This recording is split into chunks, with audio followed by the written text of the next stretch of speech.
Survival sex is a form of prostitution in which one exchanges sexual favors for basic necessities such as food, clothing, and shelter.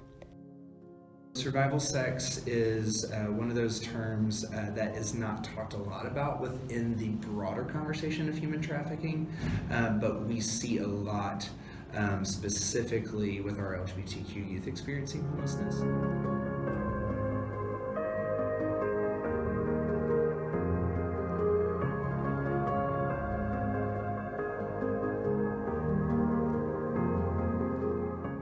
Survival sex in the homeless LGBTQ+ youth community stems from a variety of problems.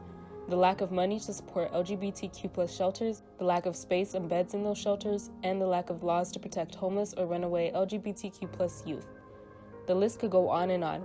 Because they lack protections from shelter discrimination or rejection due to their sexual orientation or their gender identity, homeless LGBTQ+ youth are forced to live in the streets.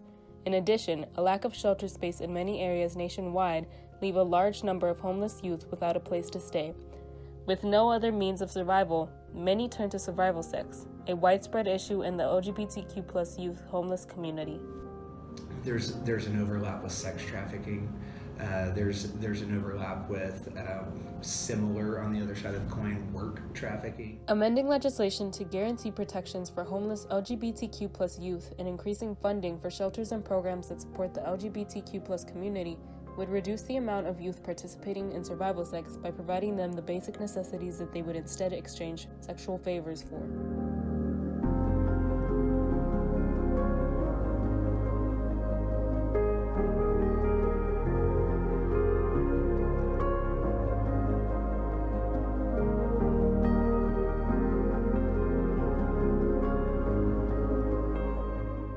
By providing homeless LGBTQ+ youth with basic needs in a safe and open environment, the need for survival sex can be drastically reduced.